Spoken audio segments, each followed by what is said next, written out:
morning guys. Kumusta kayo? Ako po ngayon nandito sa Bulacan, sa Megiginto. Solo ride po ako ngayon, no? Babiyahe po ako ng Bani, Pangasinan. Okay, teka po kanina mga 5:30. Kakarating ko lang ngayon ng ano oras na ba? 9:22 ng umaga. Napaka-traffic po kanina, kaya ngayon ako nakarating ng Bulacan, mga kamakina.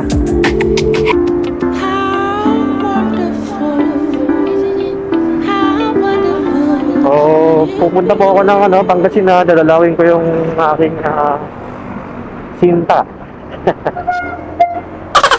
Dadalawin ko yung aking sinta, kaya dadalaw po tayo doon. LDR po kasi kami, mga kamakina, kaya pupunta rin ko lang po papunta doon. Road trip na rin, no? Para saya ang biyahe. Meron din kasi ang transportation sa kanila, no? Kasi medyo malayo pa sila sa may bayan, kaya need ko magdala ng motor. Magkakasakyan naman ako, medyo mahal sa gasolina. Baka yung budget ko sa panggasolina ko lang madala, no? Kaya rides tayo ngayon, solo ride. Dito po ako sa Megiginto, along MacArthur Highway. Gamit ang aking Honda Beat FI. Actually mga kamakina, pangatlong biyahe ko na po ito na Pangasinan gamit tong motor. Pag umuwi ako, lagi po ako nakamotor. Kaya masabi ko na malupit talaga tong si Bitoy. Pag malayuan, no? Basta talagaan nyo lang din sa maintenance. Yung mga lately in-upload ko mga videos tungkol sa Honda Beat FI, yun po yung mga preparation ko, no? Para sa biyahe ko na to. Yung unti-unti ko lang din yung paggawa sa motor ko. Dahil kahapon nagpalit po ako ng gulong. Medyo alanganin na kasi. Hindi pa man totaling kalbo, pero manipis na rin. Isip ko baka din umulan. Kasi kahapon umuulan, may bagyo kasi. Pero ngayon okay man ang panahon ngayon, no? Fair weather ngayon. Hindi ganong mainit, hindi ganong kulimlim, tama lang. So sana magtuloy-tuloy yung gantong panahon, no? Hanggang mamaya. So samahan niyo po ako sa aking adventure, no? Sa Pangasinan, sa aming mga pupuntahan. So ngayon, kung mag-share lang ako sa inyo ng mga konting tips kung maglo-long ride po kayo. Yun, share ko lang yung aking mga preparation. Una, syempre, i-condition nyo po yung inyong mga motor o sasakyan. I-check nyo kung ano yung mga dapat ng palitan bago kayo bumiyahe. Isipin nyo po lagi na mahabang biyahe ang tatahakin nyo. So kung may nakita kayong mga parts or na-check ng mga mekaniko nyo kung ano yung mga parts na alanganin na, papalitan nyo na po agad. Huwag na po kayo magdalawang isip. Kasi for safety naman po nyo yan eh. Especially po sa preno, no? Then pangalawa, mag-prepare kayo ng ng budget. Importante budget, no? Kaya lang magtansya kung ilang araw kayo sa out of town. Baka kayo makakula, tansay nyo na lang po, no? Medyo tipid naman kayo na tao, yung typical lang. So, prepare lang din kayo ng saktong budget, no? O hindi pala sakto, sorry. Mag-prepare kayo ng pasobra. Sama nyo po yung budget sa if ever magkaroon ng abdera sa inyong masasakyan, sa mga motor. Kasama nyo po sa budget nyo po yan, huwag nyo po kakalimutan. At pangatlo, syempre, i-condition nyo po yung mga sarili, no? Natulog po tayo ng 6 to 8 hours. Okay na po yan siguro, no? Para at least hindi po tayo antok sa biyahe o nasa condition po ang ating katawan. Alis na tayo. Hindi po tayo madisgrasya, no? Kasi mahirap pag kayong nagmamaneho ng wala sa kondisyon, no? Disgrasya pa po tayo. So buti na lang sa may MacArthur na to, sa lugar na to, hindi na masyadong lubak-lubak. Nung huling uwi ko kasi puro lubak eh. Sana hanggang makarating tayo ng Tarlac, maayos yung kalsada. Kasi napakahirap po na napakahirap ng magbiyahe ng Napakahabang kalsada na daanin mo na lubak-lubak. Sakit sa katawan. Dito tayo sa may ramp ha. May Santa Cruz. Santa Cruz ba to? Ayan. Sorry, nakatatlong biyahe na ako dito pero hindi ko pa rin makabisado yung daan, no? Ang dami kasi mga paikot-ikot sa akin ng Google Map, oh. Kaya nakabase pa rin ako sa Google Map. Pag kay Waze naman, ang unang biyahe ko po dito, napunta pa po ako ng Gapan. Napakalayo ng inikot ko. So kay Google Map lang tayo, no? May, ano, at least kahit paano, kahit traffic, medyo shortcut naman. Kay Waze kasi long cut pero wala naman traffic. Yun nga lang, ang haba ng ruta talaga.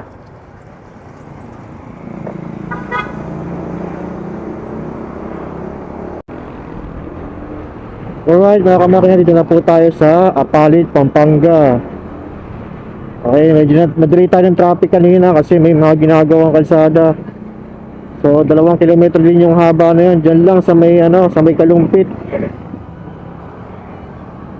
So dagdag ko lang pala mga kamakina sa mga tips, no, bago kayo magbiyahe. Planuhin nyo po yung mga rutang dadaanan nyo, no. Check nyo yung mga lugar kung passable or hindi. Kasi gaya nun, may ginagawang kalsada. So minsan yung nagkukos ng delay pag sa mga biyahe natin, no.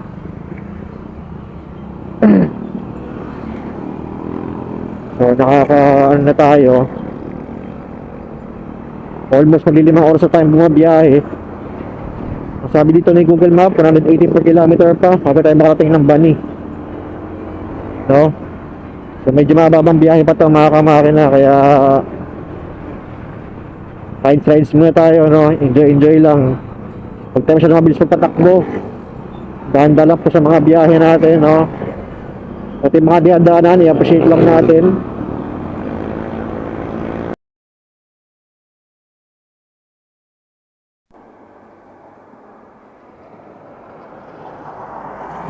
So yun, update lang. Dito na po tayo sa Kamiling Tarlac. Pahinga muna ako. Ay, nakapagod. 3 hours na straight na diretso ano, takbo. Di pala pa tayong tanghalian mga kamakina. Hap lang tayo ng mga kainan. Tapos papahinga muna ulit tayo. Then sibat na ulit. Para hindi tayo abuti ng masyadong hapon o gabi sa kalsada, no? Medyo delikado kasi. Kaya ayun, tara sibat na. Nagpahinga lang ako ng sanglit. Sakit kasi ng pet ko, hindi ko na kaya.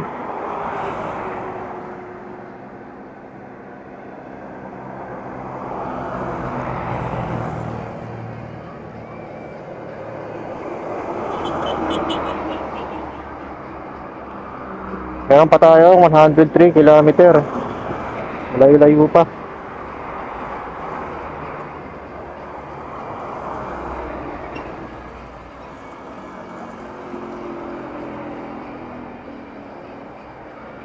Pagod din yung motor natin, ah. So mga kamakina, sasapansin ko sa issue ng bit. Pag masyado nang malayo yung biyahe, pagka pinupush start mo, ayaw. Gagawin yung kickstart mo na lang. So, update ko kayo pag nalaman ko kung anong issue yan. Kung ano yung problema pagka ganun. So, 3 bars na lang yung ating gasolina. Papulta ko lang tayo mamaya pag nag 2 bars or 1 bar na lang siguro. Para na lang gasolinahan dito. So, let's go ulit.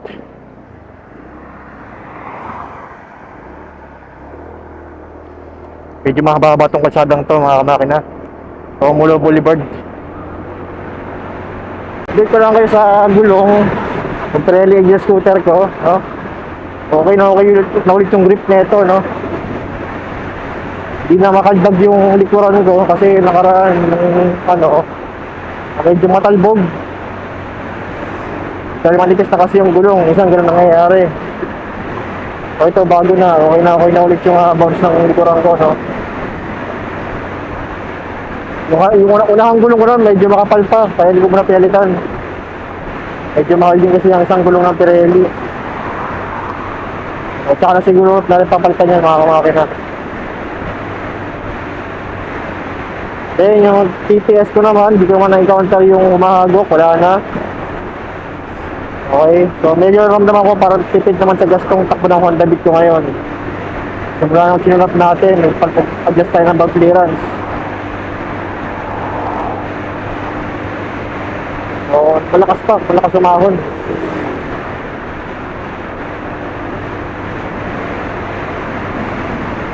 Laban na laban talaga sa biyahe ko si Bitoy eh. Malupit talaga. Ganda rin mga makina na meron din tayong stop over o pahinga. Mag-long ride tayo para kondisyon ulit tayo. Kahit nag-unat-unat lang, no? Kasi yung mata natin, napapagod yan. Pagka nasa mabang biyahe tayo, pwede tayong antukin. Kahit sabihin mong binat ka, napapagod ka sa habang biyahe. Lalo, expose tayo sa mga usok ng sasakyan. Ganda rin, magbangon kayo ng candy, o kahit tsokolate. Lagayan ko pala ng tubig kanina, nabasag. Nalubok ako kanina sa may Mindanao Avenue. Pabutas tuloy lagayan ko ng tubig. Sayang naman, ganda pa naman ang lagayan ko na. Tinapon ko na siya.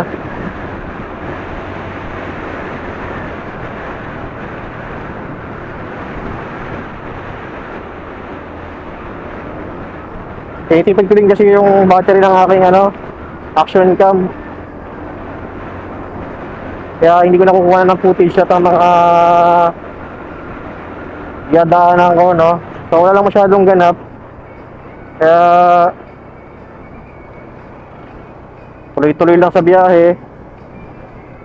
Date lang po mga kamakina, dito na po ako sa Sual, Pangasinan. Malapit na po tayo, no? After ng Sual, Alaminos.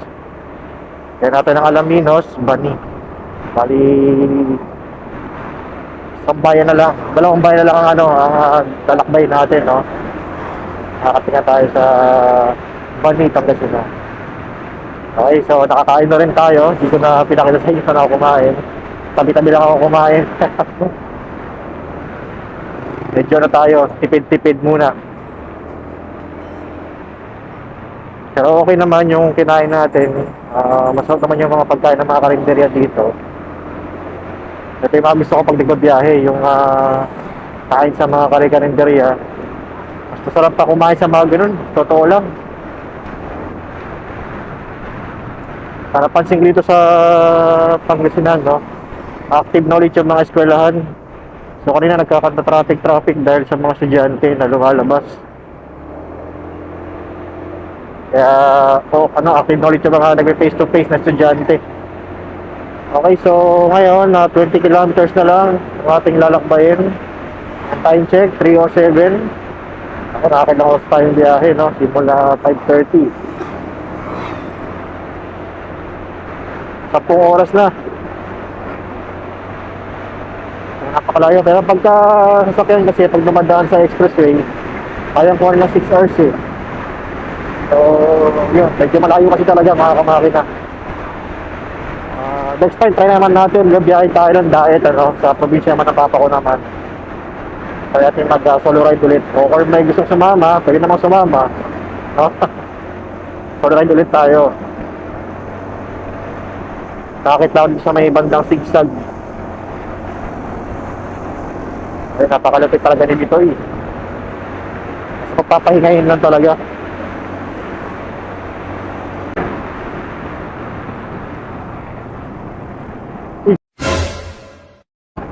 Look, nangyari dito. Overshoot. Grabe, overshoot yung bus. So sana wala naman masyadong wala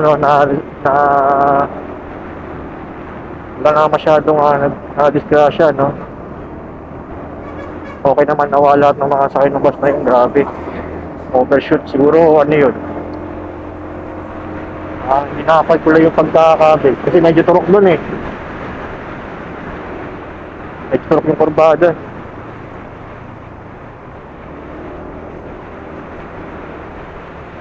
Sa mga maglulungoy talaga, kailangan talaga ingat talaga. Doble, triple pag-iingat. Lalo kung hindi nyo kabisado yung dadaanan nyo. Huwag masyadong mabilis magpatakbo. Ako, pangatlong punta ko na dito ng nakamotor pero hindi ko pa rin totaling kabisado lahat. Ayun, ganyan nakakabisado ko na ngayon. Ito pangatlong punta ko. Baka sa susunod na uwi ko dito, hindi na ako gagamit ng Google Maps kaya Waze. Kaya kinakabisado ko na yung mga daan talaga dito. Mga broken line mga kamakina, pwede kayo overtake. Pero mag kasi kurbada yan. Ayan, pag may nakita naman kayong mga yellow line yan. Tapos may broken line sa kabila, ibig sabihin, tayo nga sa kaliwa, hindi tayo pwedeng pumunta sa kanan or overtake. Yung mga nasa kabilang side naman, pwede silang overtake. Yung po ibig sabihin yan. O, para aware lang po kayo pag napupunta kayo sa mga ganitong klaseng lugar.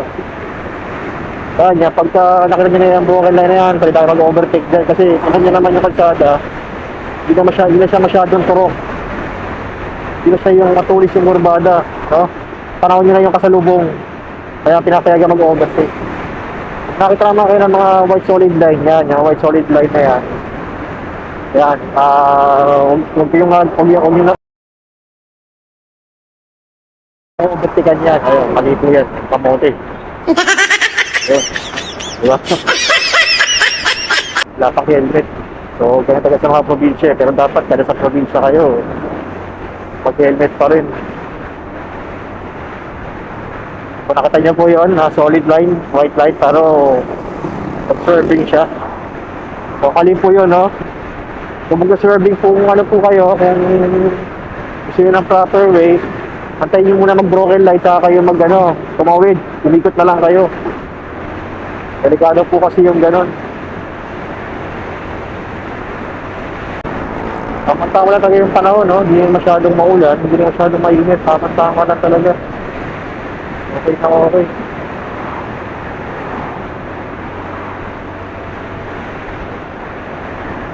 Gano'n lagi ang panahon pag uwi ko, ganito pa rin sana ang panahon. Bali, uwi na rin po tayo ng Sabado. February 25, uwi na rin po tayo. No? So, ngayon, Monday, February 20, bali, almost, ano po tayo doon, 5 days tayo dito, mag-stay. No? Then, tingnan natin kung wala tayo makakabalik ulit.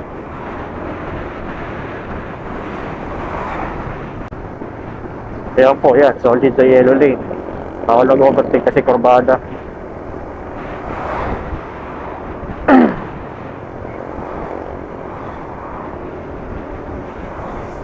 So mga kamakina, pag nakita niyo yung mga ganyan sign, kailangan maging familiar kayo sa mga ganyan sign, no? Para sa safety rin natin yan. Para hindi tayo ma-disgrasya, no? Tayo mag-ignorante sa kalsada, tayo makadamay.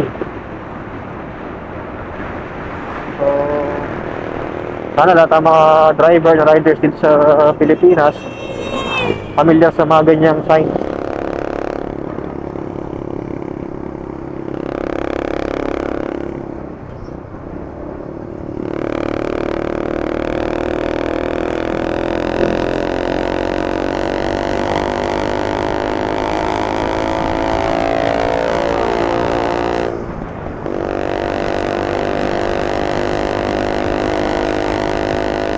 O yan, baliktad. Sila naman hindi pwedeng overtake, tayo naman yung pwede.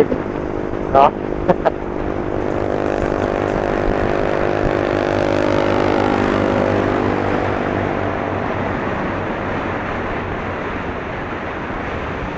Pag-share ko lang sa inyo mga kamakina, no? Pag mga kurbada, mga ganyan, lalo kung napupunta kayo sa mga kurbada taga-pasiko talaga, yung mga turok, kung tawagin. Huwag kayong gagamit ng preno, no? Ako ang pang-control nyo, itong throttle, no? Dito kayo magko-control ng bilis nyo, no? Kung sa liko naman, huwag nyo iliko yung manibela ng pagganon, huwag nyo igaganon. Ang liko na ito, pwede nyo bigatan yung side kung saan kayo kakaliwa. Halimbawa, kung kurba kayo sa kaliwa, pwede nyo bigatan yung kaliwang side, pwede kayong pumeso dito para pumunta dito, kaya sa kanan, kung sa kanan kayo kukurba. Yan ang tingin dapat, huwag sa simento kayo titingin. Sa pinakadulo ng sigsag kayo titingin, no? Kasi kung saan kayo nakatingin, doon susunod yung katawan nyo. Doon susunod yung motor kung saan kayo pupunta. No? Pero hindi ko sinabing bilisan nyo, ha? Okay na siguro yung makakurba lang kayo ng maayos, no? Nakuha nyo na yung corner ng maganda, na hindi ang mabilis. Para iwas din sa semplang, no? Kasi marami nag-o-overshoot. Dahil hindi sanay sa mga kurbada, no? So, share ko lang yung aking mga tips na natututunan sa aking almost 8 years na pagmumotor, no? So, share ko lang sa inyo para at least karoon kayo ng idea and awareness. No? Sa kurbahan, hindi kailangan magpagalingan na nakukuha mo, kailangan gilid ka masyado. Hindi. No, kung nasa racetrack ka, kung ang motor mo pang drift or pang cornering talaga, gawin mo. Basta nasa racetrack ka. Pero kung nasa public roads ka, kung mo gagawin. No? Kailangan lang makuha mo lang na maayos yung kurbada. No? Hindi pa kailangan na pasikat tayo sa kalsada kasi makakadami tayo ng mga inosente. Nagmumotor lang naman ng maayos. No? Kaya tayo lang mga kamakina, no? Dahan-dahan lang pagmumotor lagi.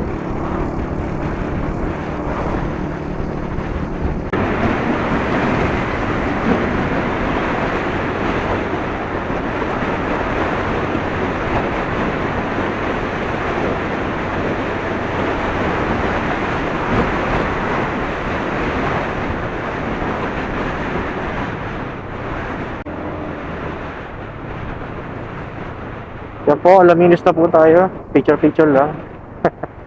Picture lang tayo.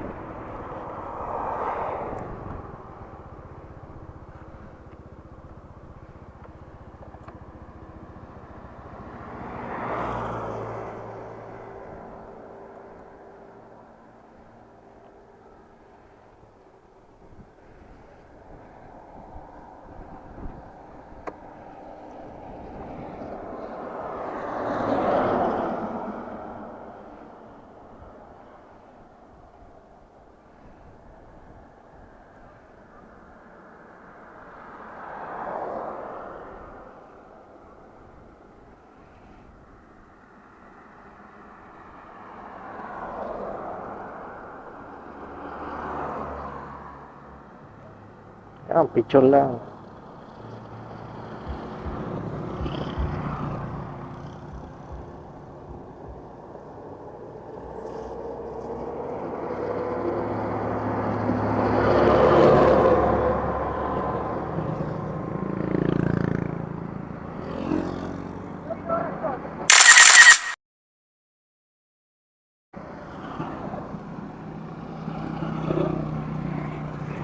Alright. Yan tayo pang profile picture.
So, yun po mga kamakina. Dito na tayo sa may San Miguel.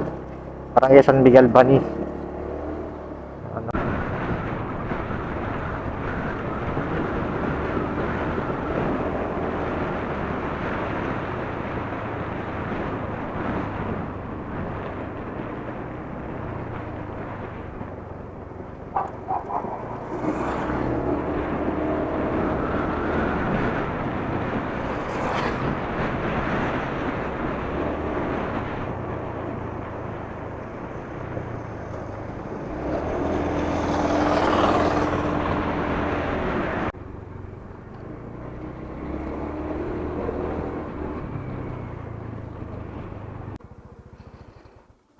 So, ayan po siya.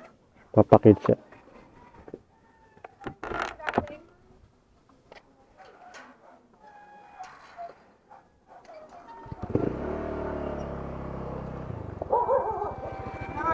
Ay, ate.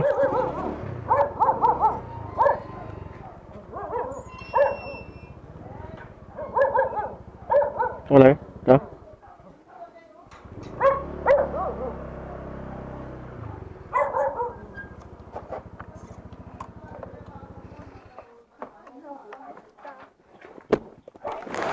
Maulan kanina. Hello. Maulan. Hello.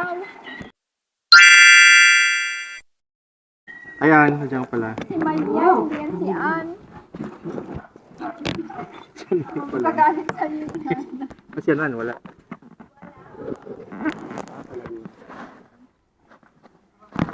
Kumakain kami. Wait, ano?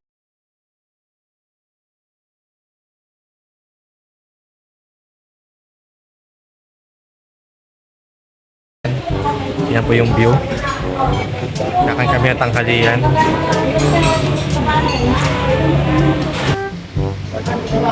Yan po, kumakain na po siya. Kakain muna po kami. Hindi ka na, Bon. Ay lang. Hindi po kasi ako sanay. Masarap.